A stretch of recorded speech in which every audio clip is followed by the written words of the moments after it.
Bonjour à tous, c'est Dan et aujourd'hui on se retrouve pour une nouvelle vidéo dans laquelle je vais vous faire le point de mes dernières lectures en BD et en comics. Et on commence par le volume 1 de Midnight Tales. C'est la nouvelle série du label 619, qui édite notamment Moutafoukaz ou encore Doggy Bags ou Freak Squill qu'on adore. C'est Mathieu Bablet qui est en charge du projet et c'est un format anthologique dans lequel on a plusieurs histoires qui sont liées entre elles. Ça parle d'une société secrète de femmes maîtrisant la magie ou la sorcellerie, appelez ça comme vous voulez, et leur objectif c'est de protéger la Terre contre les forces occultes, de préserver les connaissances magiques et de former la prochaine génération des Midnight Girls.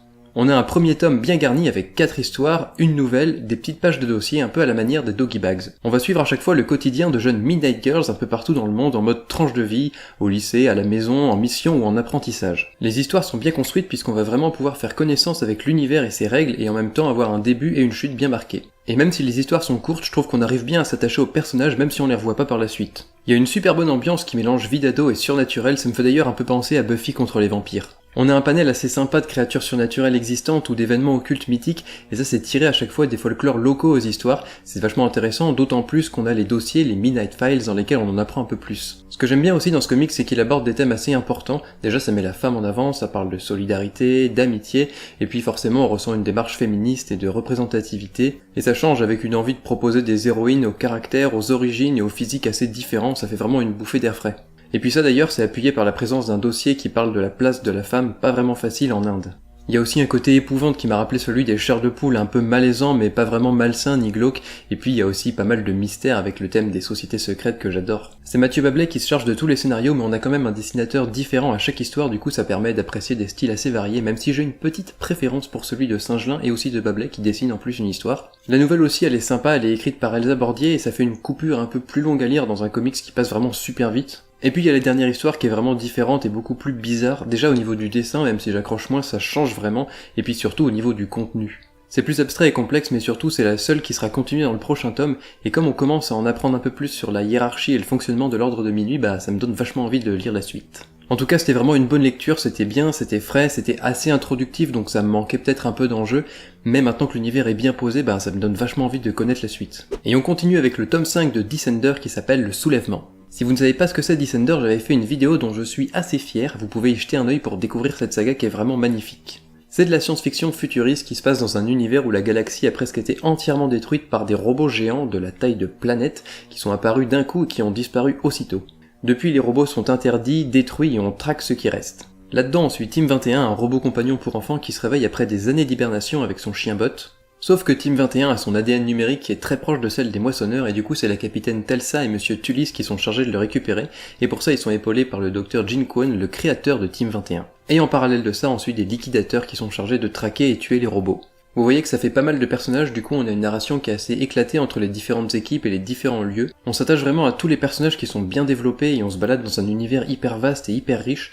On sent vraiment que Jeff Lemire a pris du plaisir à créer tous ces petits détails et maîtrise bien ses persos. Du coup dans ce nouveau tome on a beaucoup de retrouvailles et pas mal d'action, l'histoire prend un sacré coup d'accélérateur et on sent qu'on s'approche du dénouement final. Il y a encore pas mal de bonnes idées, on visite des lieux intéressants et puis surtout on retrouve la patte poétique qui fait le charme de la série. Et puis les dessins de Dustin Nguyen à l'aquarelle sont vraiment magnifiques, c'est vraiment un autre gros point fort de la série. C'était encore une chouette lecture mais maintenant qu'on arrive à la fin, vu que le prochain tome sera le dernier normalement, je regrette un peu qu'il n'y ait pas eu plus de contenu.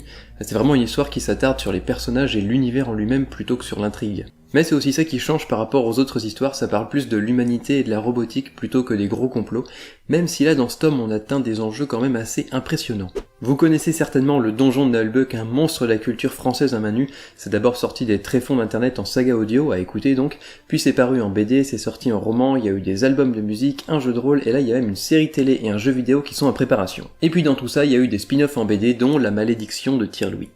Ça faisait longtemps que ça m'intriguait mais j'avais jamais pris le temps de me pencher sérieusement dessus et du coup, aux Imaginales cette année, j'ai sauté le pas, j'ai pris cette intégrale et comme il y avait l'auteur-dessinateur qui était présent, j'en ai profité pour le faire dédicacer. Ça part d'un concept présent dans un épisode de Nullbuck dans lequel les aventuriers rencontrent des hommes poireaux et se font capturer pour être jetés dans le grand pot-au-feu.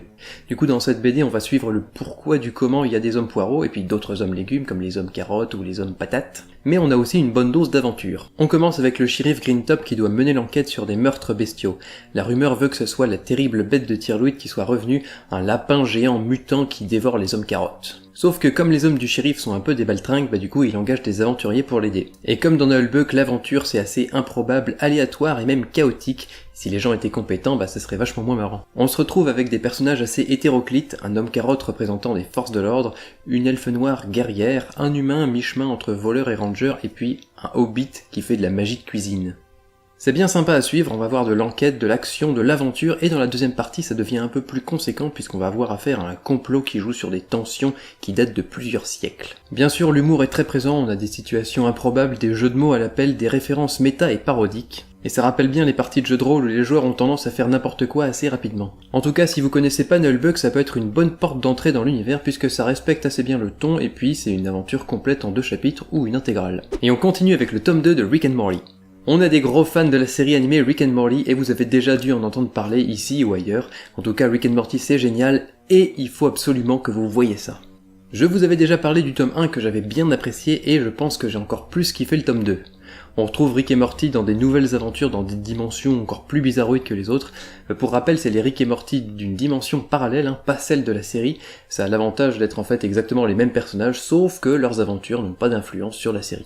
Dans ce nouveau tome, on a 3 nouvelles histoires, une un peu plus longue que les autres qui nous amène dans un univers cyberpunk dans lequel Rick n'existe pas, une autre dans laquelle Rick et Morty découvrent Blumbus, l'équivalent de la fête de Noël dans une dimension sauf que là c'est un petit peu creepy, et une aventure de l'agence Grosse Boule ou Ballfondlers en VO. On est encore plus proche du ton de la série que dans le premier tome, c'est moins trash et vulgaire à outrance pour se rapprocher d'un côté plus cynique voire nihiliste, c'est bien méta comme il faut et surtout c'est vachement absurde. L'histoire cyberpunk se passe en 3 chapitres et adopte presque le format de la série, on a vraiment le temps de se poser pour apprécier les enjeux avant la chute.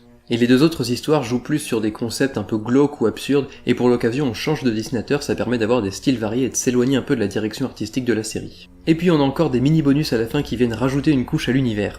Bref, c'est toujours intéressant, marrant et intelligent, et puis ça aide à patienter avant la prochaine saison. Et on termine avec Black Science tome 7, le silence de l'Aed. Encore une série de comics que j'adore et dont je vous ai déjà parlé. On y suit une équipe de scientifiques, mais pas que, qui voyagent entre les dimensions de l'infinivers pour découvrir des versions différentes de notre planète. Sauf que forcément ça tourne mal, les enfants de l'inventeur de la machine sont embarqués dans l'histoire et tout le monde est rapidement séparé. Les histoires de mondes parallèles, c'est vraiment quelque chose que j'adore et là on est servi niveau quantité d'univers visités. C'est une saga qui est très dense avec beaucoup de concepts scientifiques et des mondes assez variés. En plus, ça aborde pas mal de thèmes de société, de philosophie, et le cœur de la série, c'est vraiment l'humain, les relations, et particulièrement la famille. Et les dessins de Matteo Scalera sont vraiment magnifiques, et la colorisation est géniale aussi. Dans ce nouveau tome, après les retrouvailles entre les différents membres de l'équipe, ils doivent faire face à tous leurs ennemis récents pour sauver leur dimension d'origine. En plus, les personnages ont vachement évolué depuis le début, et c'est super intéressant de les voir interagir à nouveau entre eux. Du coup, on a beaucoup d'action, mais on a toujours le côté humain qui est très présent, et puis on a encore ces concepts scientifiques et philosophiques qui sont très intéressants. Je pense que c'est bien mieux de lire cette histoire en tome comme ça plutôt qu'en chapitre, comme ça sort d'abord aux États-Unis, parce qu'on sent vraiment que Rick Remender pense sa saga en arc et ça se ressent encore plus qu'on a une introduction et une conclusion qui lui fait écho assez poignante et pleine de poésie. C'était encore un très bon tome qui passe beaucoup trop vite mais qui devrait chambouler la série au vu de la scène finale et du coup j'ai bien hâte de lire la suite. Du coup voilà, c'est tout pour cette vidéo. Si elle vous a plu, n'hésitez pas à mettre un petit pouce bleu ou à me dire en commentaire ce que vous en avez pensé, si vous avez lu les comics ou si vous en avez à me conseiller. N'hésitez pas non plus à vous abonner pour ne manquer aucune des prochaines vidéos. Vous pouvez aussi partager cette vidéo sur les réseaux sociaux et nous retrouver, tous les liens sont dans la description. Vous pouvez aussi retrouver mes chroniques écrites un peu plus détaillées sur pugoscope.fr, là encore les liens sont dans la description, et moi je vous dis à la prochaine et je vous fais des gros bisous. Telltale. On va suivre à chaque fois le quotidien de jeunes millennials, putain. Les histoires sont un peu plus... Oh là là. Et pour ça ils sont ils sont empalés comme des connards, et pour ça ils sont épaulés par le docteur Queen Joan. Putain, Queen Joan. Et puis là, c'est même en train de se préparer une série télé et un petit cassoulet, ça va être bon.